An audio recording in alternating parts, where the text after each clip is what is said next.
de Amadou Ba.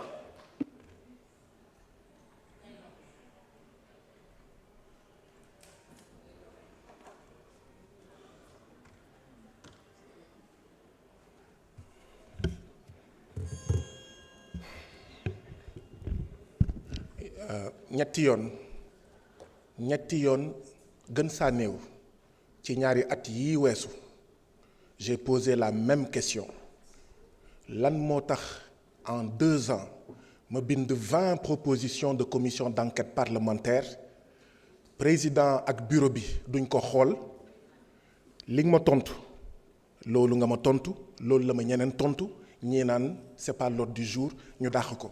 Vous pensez que c'est sérieux?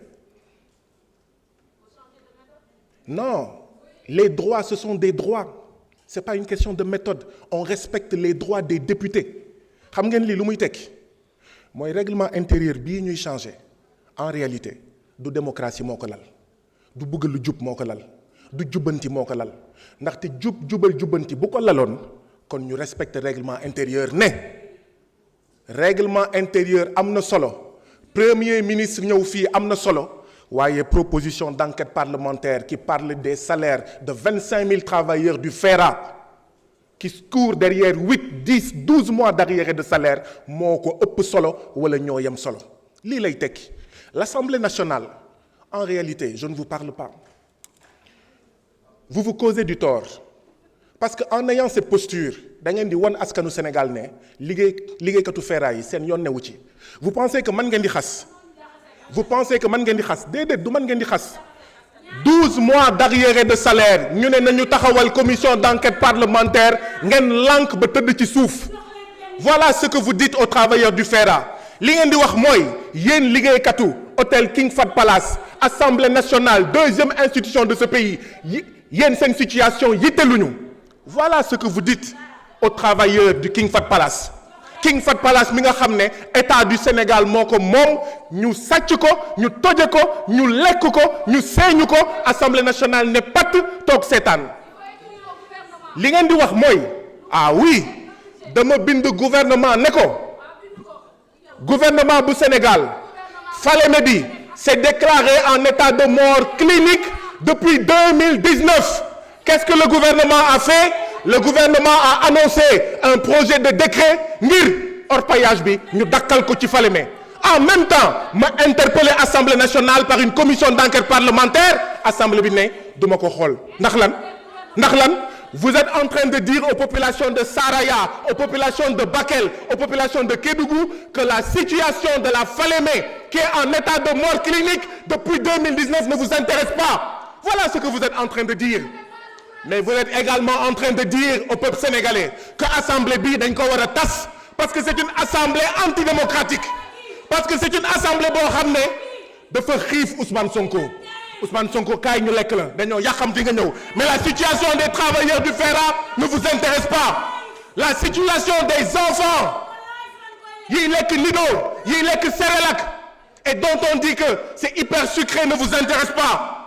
Mais la situation également des jeunes du programme Xëyu Ndaw ñi ne vous intéresse pas parce que dama déposer commission d'enquête parlementaire ngeen lànk bañ ba tëdd ci suuf ne du ngeen ko xool président bi ndeysaan mu toog rek ndeysaan xamul lu muy wax ngeen fo ne dëgg la ñu naan ce n'est pas à l'ordre du jour. Quand est-ce que ça sera à l'ordre du jour et où est-ce que ça sera à l'ordre du jour?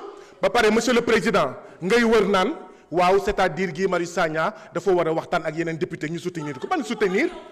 Le règlement intérieur me donne le droit de déposer des propositions de commission d'enquête parlementaire. Il y a parmi vous qui sont honnêtes, qui sont respectables et respectés et qui se taisent sur ces injustices qui se déroulent depuis 2 ans. Vous le savez, un droit il doit être respecté.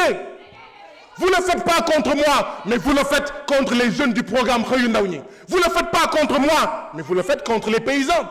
Parce que j'ai déposé une proposition de commission d'enquête parlementaire pour ñu xool engrais bi ji yi ak matériel agricole yi fan lay dugg. Vous ne le faites pas contre moi, mais vous le faites contre les populations des villages qui longent la Falémé. Ku nekk ne pat waaye ay bu nekkoon mbiru poste ay bu nekkoon mbiru pal yéen ñëpp di ngeen màbb di xëccoo waaye comme il s'agit des travailleurs du fer ngeen ne pat comme il s'agit des travailleurs de l'hôtel King Fahd Palace ngeen ne pat comme il s'agit des paysans ngeen ne pat. Honte à cette assemblée, dissolution de l'Assemblée nationale. Merci. Merci, chers collègues. La parole est à notre collègue Amadou Ba. Mais s'il vous plaît, une précision de taille. Je pense que bi muy wax mi ngi wax président di wax ak ay député. Je pense que waxul président Assemblée nationale. bu fekkee man ngay waxal je pense que da nga juum parce que jàpp ma ni am na fu may tudde sa tur may jox parole bi Amadou Ba, vous avez la parole.